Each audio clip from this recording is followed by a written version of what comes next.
বন্ধুরা, আমার চ্যানেলে তোমাদের সকলকে স্বাগত। আজ আমরা ক্লাস 8 এর রায়ন মার্টিন প্রশ্নবিচিত্রা থেকে ভূগোলের দ্বিতীয় পর্যায়ক্রমিক মূল্যায়নের 8 নম্বর স্কুল সলভ করব।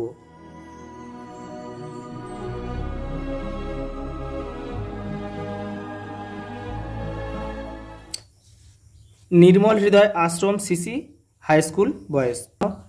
পশ্চিমা বায়ুর প্রভাবে মহাদেশের পশ্চিমাংশে বৃষ্টিপাত হয় শীতকালে।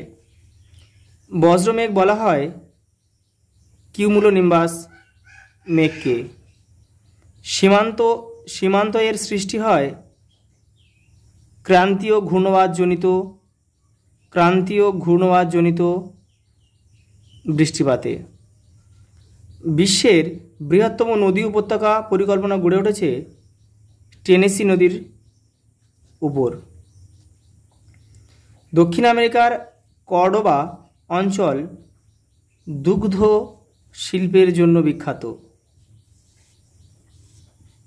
দুয়ের দাগের এক কথায় উত্তর দাও। ইরি ও ওন্টারিও হ্রদের মাঝে অবস্থিত জলপ্রপাতটির নাম হল নায়াগ্রা।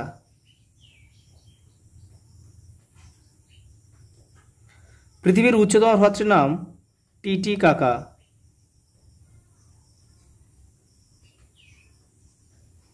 কোন কোন নদীর মিলিত প্রবাহ লা প্লাটা? পারানা, প্যারাগুয়ে,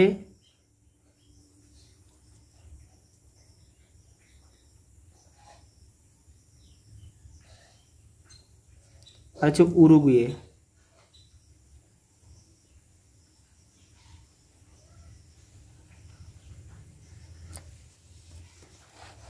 পরের প্রশ্ন দেখো, বায়ুর চাপ বলয়গুলির অবস্থানের পরিবর্তনের প্রধান কারণ কি? বায়ু প্রবাহ। পরেরটা দেখো, ভোরবেলায় প্রবাহিত সাময়িক বায়ুটির নাম কি? স্থলবায়ু।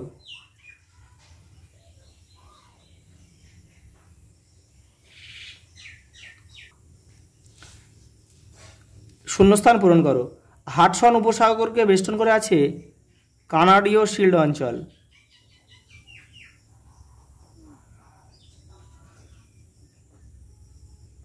কানাডীয় শিল্ড অঞ্চলটি অবস্থিত। সমুদ্রের কাছাকাছি অবস্থিত স্থানের জলবায়ু সমভাবাপন্ন।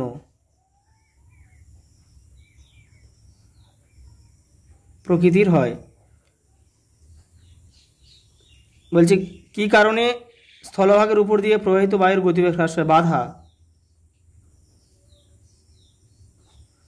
আমেরিকা যুক্তরাষ্ট্রে সর্বাধিক গম উৎপন্ন হয় ডাকোটা রাজ্যে।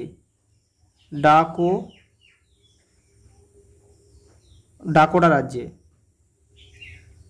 পৃথিবীর বৃহত্তম স্বাদু জলের হ্রদ সুপিরিয়র।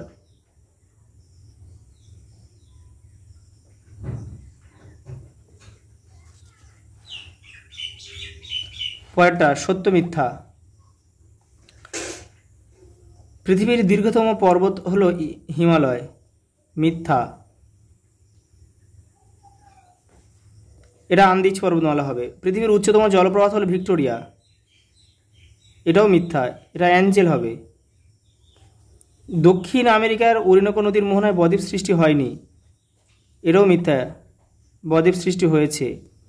শিল্ড অঞ্চল সমূহ খনিজ সম্পদে সমৃদ্ধ নয়। এটাও মিথ্যা।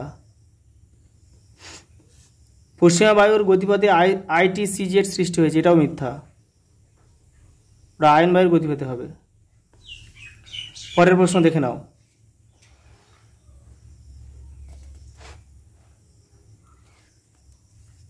পাঁচের দাগের ডোলড্রামস কাকে বলে? তোমাদের টেক্সটের 31 নম্বর পেজে উত্তরটা রয়েছে। এই যে নিরক্ষীয় শান্ত বলয় বা ডোলড্রামস, এখান থেকে এটা পুরোটা লিখতে হবে। পরের প্রশ্ন, পার্বত্য বায়ু বা ক্যাটাবেটিক বায়ু কাকে বলে? তোমাদের টেক্সটের 40 নম্বর পেজে উত্তরটা রয়েছে। এই যে এখান থেকে এই পর্যন্ত লিখতে হবে। পরের প্রশ্ন, কানাডীয় শিল্ড অঞ্চল বলতে কি বোঝো? তোমাদের টেক্সটের 91 পেজে উত্তরটা রয়েছে। এখান থেকে এটা পুরোটা লিখতে হবে।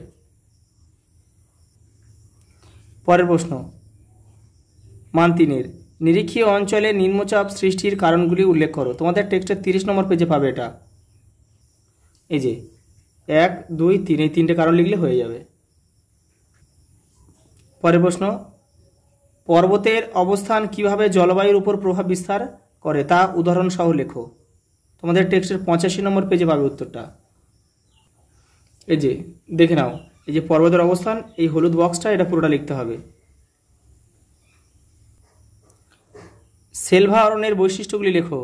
তোমাদের টেক্সটের 104 নম্বর পেজে দেখো, তোমাদের এখান থেকে পড়ে কিন্তু লিখতে হবে, অনেক বৈশিষ্ট্যের মধ্যে রয়েছে।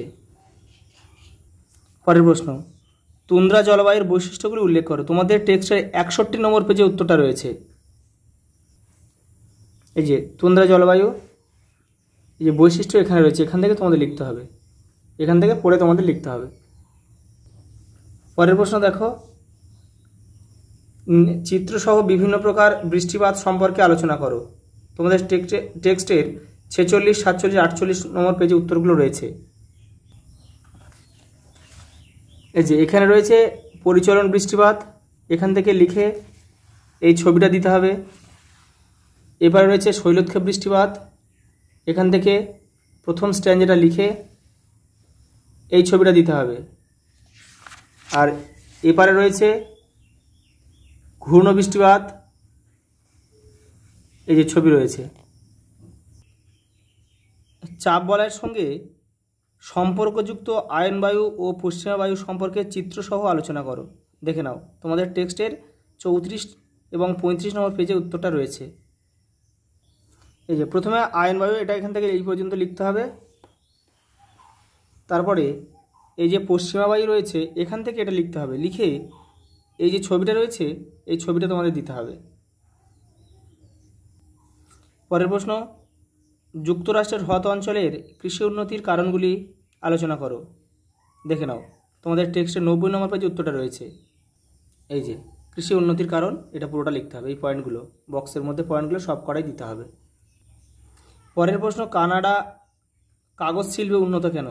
দেখো, তোমাদের টেক্সটের 93 নম্বর পেজে উত্তরটা রয়েছে। এই যে কাষ্ঠ ও কাগজ শিল্প, এখান থেকে এটা লিখতে হবে পুরোটা। তারপর একটা ম্যাপ পয়েন্টিং রয়েছে, এটা তোমরা নিজেরা করবে। আচ্ছা, এই পর্যন্ত, দেখা হবে পরের ভিডিওতে। তোমাদের কিন্তু ক্লাস 8-এর ভূগোলের দ্বিতীয় পর্যায়ক্রমিক মূল্যায়নের সব স্কুলগুলোই কমপ্লিট করা হলো।